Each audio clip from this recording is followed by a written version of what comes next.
নমস্কার দর্শক বন্ধুরা, আপনারা কেমন আছেন?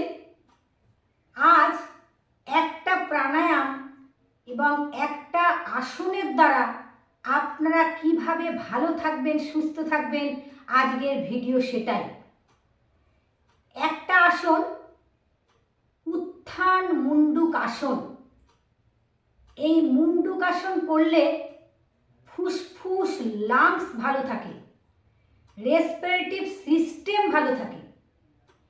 এই উত্থান মুন্ডুক আসন, উত্থান ওপর দিকে, মুন্ডুক হচ্ছে ব্যাং, তাই ঠিক ব্যাঙের মতো এই উত্থান মুন্ডুক আসন করলে পরে লিভার, সুগার, হাতের এবং পায়ের ব্যায়াম হয়, স্পন্ডালাইটিস, ব্যাক পেনের জন্যে উপকারী আসন। তাহলে লাংসকে কিভাবে ভালো রাখবেন, ফুসফুসকে কিভাবে ভালো রাখবেন? ফুসফুস ভালো থাকলে আমাদের সব ভালো থাকবে। ফুসফুস হচ্ছে একটা বেলুন। আমরা যখন বেলুনকে ফোলাই তখন বেলুন ফোলে, আবার বেলুনকে যখন হাওয়াটাকে ছেড়ে দিই তখন বেলুন চুপসে যায়। তাহলে লম্বা করে শ্বাস নেবেন, নেওয়ার পরে লাংস আপনার ভালো থাকবে, ফুসফুস আপনার ভালো থাকবে। আবার শ্বাসকে ধীরে ধীরে ছেড়ে দেবেন, তাহলে লাংসের ক্যাপাসিটি বাড়বে, ফুসফুসের ক্যাপাসিটি বাড়বে। বন্ধুরা দেখে নিন, আজকের আসন আপনাদের বলে দিলাম, আবার রিপিট করছি, উত্থান মুন্ডুক আসন। পুরো লাংস, ফুসফুস, ফেফড়ে, হাত, পা, পিঠ, কোমর, একটা আসন করলে প্রত্যেকটির ব্যায়াম হচ্ছে, প্রত্যেকটি অঙ্গের ব্যায়াম হচ্ছে। সাথে সাথে আমাদের যে 8টা চক্র আছে সেই চক্রগুলো আমাদের ভালো থাকছে। তাহলে অষ্টচক্র, নবদ্বার, পঞ্চপ্রাণ, পঞ্চকোষ, পঞ্চ উপপ্রাণ সব শরীরের মধ্যে আছে, সব জাগৃত হচ্ছে। তাহলে উত্থান মুন্ডুক আসন কিভাবে করবেন? পাকে লম্বা করে দেবেন ধীরে ধীরে, বজ্রাসনে বসবেন, ডান পাকে ভাঁজ করবেন, বাঁ পাকে ভাঁজ করবেন, দুটো হাত হাঁটুর ওপরে রাখবেন, দুটো হাত মাঝখানে রাখবেন, রেখে দুটো পাকে ফাঁক করে দেবেন। ঠিক এইভাবে বসবেন। যখনই বসবেন স্পাইন সোজা করে বসবেন। এই স্পাইনই আপনাকে এনার্জি বাড়াবে। স্পাইন যদি আপনার সুস্থ থাকে আপনি ভীষণ সুস্থ থাকবেন। স্পাইন সোজা, টান, দুটো হাত দুটো হাঁটুর উপরে থাকবে। উত্থান মুন্ডুক আসন। শ্বাস নিতে নিতে ডান হাতকে পাশে নেবেন, লম্বা করে শ্বাস নিতে নিতে ডান হাত নিয়ে চলে যাবেন বাঁ কাঁধে, আবার বাঁ হাতকে নিয়ে চলে যান লম্বা করে শ্বাস নিতে নিতে ডান কাঁধে। দুটো কুনুই চেপে দেবেন পুরো। উত্থান মুন্ডুক আসন। দেখুন উপরের দিকে পুরো লাংসের ব্যায়াম। লম্বা করে শ্বাস নিন, তাহলে ঠান্ডা শ্বাস নিচ্ছেন, গরম শ্বাসকে বাইরে ছাড়ছেন। এই মুন্ডুক আসন করলে sugar, liver, back pain, frozen শোল্ডারের ব্যথা ভীষণ উপকার পাবেন। ঘাড়ের ব্যথা, কোমরের ব্যথা, হাত, পা, পিঠ, কোমরের একসাথে ব্যায়াম হচ্ছে। তাই ভালো করে ধরে রাখবেন চাপ। দুটো হাতকে ধীরে ধীরে এইভাবে পাশ থেকে সরিয়ে দিয়ে হাত হাঁটুর ওপরে রাখবেন, হাত মাঝখানে রাখবেন, রেখে দুটো পাকে ধীরে ধীরে ধীরে ধীরে সরিয়ে নেবেন এইভাবে। তাহলে উত্থান মুন্ডুক আসন দেখে নিন। আবার আরেকবার ভালো করে আপনাদের দেখিয়ে দিচ্ছি। দুটো হাত পাশে রাখবেন, রেখে পাকে এইভাবে সরিয়ে নেবেন। পাকে সরিয়ে নিয়ে পাকে একটু রিল্যাক্স করে নেবেন। যত আপনি শ্বাস নেবেন এবং ছাড়বেন তত আপনার লাংসের ক্যাপাসিটি বাড়বে, ফুসফুস ভালো থাকবে, রেসপিরেটিভ সিস্টেম ভালো থাকবে, আপনি ভালো থাকবেন। তাহলে যখনই করবেন স্পাইন সোজা। স্পাইন আপনার কি করে? আপনার তারুণ্যতা বাড়িয়ে দেয়, আপনার যৌবনকে ধরে রাখে। স্পাইন যদি বেঁকে যায় তাহলে শরীরের আর কর্মক্ষমতাই নষ্ট হয়ে যাবে পুরো। মুন্ডুক আসন দেখুন দুটো রকমভাবে আপনাদের পোজে দেখাচ্ছি। আবার দুটো পাকে ভাঁজ করে নেবেন এইভাবে। দুটো হাত হাঁটুর ওপরে রাখবেন, দেখিয়ে দিই আপনাদের। দুটো হাত রাখলেন হাঁটুর ওপরে, ধীরে ধীরে দুটো হাত মাঝখানে রাখলেন, পাকে ফাঁক করে নিয়ে গোড়ালি রাখলেন। দেখুন আমার পায়ের পাতা মাটিতে, আমার হিপ গোড়ালিকে টাচ করেছে, কোমর সোজা। উত্থান মুন্ডুকাসন। দুটো হাতকে হাঁটুর ওপর রাখুন। দুরকম তিন রকম প্রসেসে করা যায়। ডান হাতকে ধীরে ধীরে এইভাবে তুলে বাঁ কাঁধে রাখবেন, আবার বাঁ হাতকে ধীরে ধীরে তুলে ডান কাঁধে রাখবেন। কোমরটাকে সোজা রাখবেন, কোমর একদম সোজা।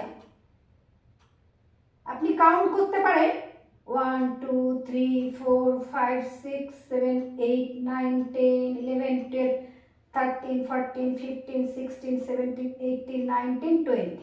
দুটো হাতকে ধীরে ধীরে তুলে নিলেন, আস্তে আস্তে করে দুটো হাতকে ঠিক পায়ের ফাঁকে রাখলেন, কোমর সোজা। উত্থান মুন্ডুকাসন। কোমর সোজা, স্পাইন সোজা, স্পাইন টান। যত টান করবেন তত উপকার পাবেন। হাত পা হাঁটু কোমর পিঠ ঘাড়। শীতলি মানে বুঝতে পারছেন, শীতল করে, শরীরকে শীতল করে। যাদের অতিরিক্ত ঠান্ডা লাগে শীতকালে, তারা ঠিক যখন সূর্য উঠবে, সূর্য যখন উঠবে, সানলাইট যখন উঠবে সেই সময় করবে। আর সর্দি কাশি টনসিলের জন্যে এই প্রাণায়াম শীতকালে করবে না। শীতলি প্রাণায়াম উচ্চ রক্তচাপের জন্য ভীষণ উপকার, শরীরকে সুস্থ রাখে, ভালো রাখে শীতলি প্রাণায়াম। হার্ট অ্যাটাক এবং স্ট্রোকের থেকে আপনি বাঁচবেন শীতলি প্রাণায়াম করলে। স্কিনের সমস্যা দূর করে শীতলি প্রাণায়াম। গ্যাস অম্বল কোষ্ঠকাঠিন্য পেটের সমস্যাকে দূর করে শীতলি প্রাণায়াম। তাহলে শীতলি, জিভকে পাইপের মতন করে সরু করে নেবেন, জিভের ফাঁক থেকে শ্বাস নেবেন, মুখ বন্ধ করবেন, নাক দিয়ে শ্বাসকে ছাড়বেন। তাহলে আমরা বাইরে থেকে যখন ঠান্ডা শ্বাস নিচ্ছি, সেই শ্বাস আমাদের ভেতরে যাচ্ছে, আমরা বার করছি গরম শ্বাস। তাহলে গরম আমার শরীরের ভেতর থেকে কি আছে? আমাদের শরীরের ভেতরে রোগ, শোক, তাপ, দুঃখ, জ্বালা সব ভেতরে। দেখবেন একটা ক্যান্সার রোগী কিন্তু এত সুন্দরী দেখতে, তাকে দেখলে বুঝতে পারবেন না তার আয়ু আর 2 মাস, কিন্তু তার ক্যান্সার আছে ভেতরে। তাহলে যত রোগ আছে কোথায়? ভেতরে। শরীরের ভেতরে রোগ থরে থরে থরে থরে বাস করছে। আমরা যখন ঠান্ডা শ্বাস নিচ্ছি, আমরা গরম শ্বাস কার্বন ডাই অক্সাইডকে বাইরে ত্যাগ করছি। যখনই কার্বন ডাই অক্সাইড বাইরেকে বার করব, তখন ধীরে ধীরে ধীরে ধীরে, আপনি যদি 5 সেকেন্ড নেন, ছাড়বেন 10 সেকেন্ড, তাহলে ভেতর থেকে আমাদের সব বেরিয়ে যাবে বাইরে। জিভকে সরু করে নেবেন, পাইপের মতন করে নেবেন, জিভের ফাঁক থেকে শ্বাস ভেতরে ঢুকবে, ঠান্ডা শ্বাস। আবার যখন ছাড়বেন, মুখ বন্ধ করে নাক দিয়ে শ্বাসকে ছাড়বেন। তাহলে জিভের ভেতর থেকে শ্বাস নেবেন, পাইপের মধ্যে ঢুকবে শ্বাস মুখের ভেতরে, আবার মুখকে বন্ধ করে দিয়ে নাক দিয়ে শ্বাসকে ছাড়বেন, গরম শ্বাস ছাড়বেন। তাহলে রোগ ভেতরে, রোগকে বাইরে বার করতে গেলে 5 সেকেন্ড নিলে 10 সেকেন্ড ছাড়বেন। যত ছাড়বেন তত আপনার শরীরের ভেতরের অর্গানগুলো ভালো থাকবে। দেখে নিন, পাইপের মতন করে জিভকে ফোল্ড করে নেবেন, পাইপের মতন করবেন।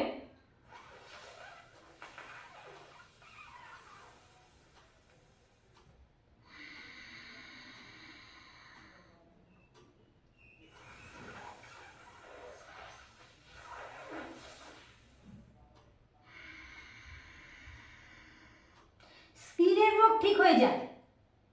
মানে গরমকাল মানেই সমস্ত রোগের উৎপাত। আপনার উচ্চ রক্তচাপ ঠিক হয়ে যাবে একদম, স্কিনের রোগ ঠিক হবে, ফুসফুস, লাংস, শরীরের সমস্ত সমস্যা দূর করবে শীতলি প্রাণায়াম। আপনি প্রচণ্ড উত্তেজিত, আপনি রেগে যান, আমি জানি যে যারা প্রাণায়াম করে তাদের রাগ কম হয়, তারা কন্ট্রোল করতে পারে, কিন্তু যারা করে না তারা তো কন্ট্রোল করতে পারে না। তারা কি করবে? শীতলি প্রাণায়াম বেশি করে করবে।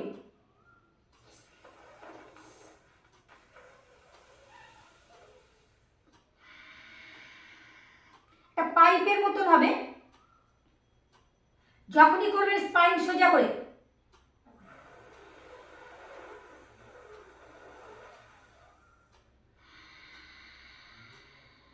একটা শি শি করে আওয়াজ হবে।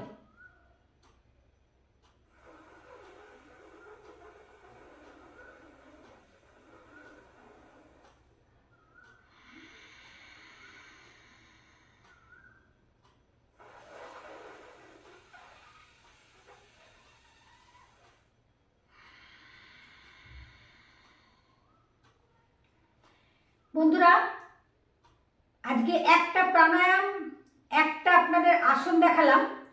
ভিডিওটা ভালো লাগলে লাইক, কমেন্ট, শেয়ার, সাবস্ক্রাইব করুন। আপনার বন্ধুদের মধ্যে ভিডিওটাকে শেয়ার করুন। আপনি যেমন দেখছেন, আপনি যেমন ভালো হচ্ছেন, অপরকেও ভালো হওয়ার জন্য সাহায্য করুন। শেয়ার করুন, শেয়ার করুন, শেয়ার করুন। শেয়ার করলে লোকে দেখতে পারবে ভিডিওগুলো পুরো ভালো করে। প্রতিদিন আপনাদের কাছে নতুন নতুন ভিডিও নিয়ে আসি। আপনারা প্রতিদিন ভিডিওকে লাইক, কমেন্ট, শেয়ার, সাবস্ক্রাইব করবেন। সবাই খুব ভালো থাকবেন, সুস্থ থাকবেন। সামনেই গরম, আমাদের খুব সাবধানে থাকতে হবে। বুঝতেই পারছেন, গরমে মাথা গরম হয়ে যায়, অতিরিক্ত ঘাম হয়। আপনাদের একটা একটা করে আমি ভিডিও আপনাদের কাছে দেখাবো, বলবো, দেখবেন আপনারা কতটা ভালো থাকবেন। আপনার একদম এনার্জি নেই, গরমে এনার্জি লস হয়ে যায়, কি করবেন, কি খাবেন, কি ঘরোয়া টোটকা আপনাদের বলি না যে সবার শেষে ভিডিও কমপ্লিট করবেন, খেজুর খাবেন। 4টে করে খেজুর, যখনই দেখছেন আপনার এনার্জি লস হচ্ছে, 4টে খেজুর খেয়ে নেবেন। খেজুর খেয়ে 1 গ্লাস জল খেয়ে নেবেন। ভরপুর এনার্জি পাবেন আপনি, 100% এনার্জি পাবেন। কাজে এনার্জি, সব কিছুতে আপনার স্ট্রেংথ বাড়বে। তাহলে খেজুর খাওয়ার পরে অতি অবশ্যই আমাদের জল খেতে হবে।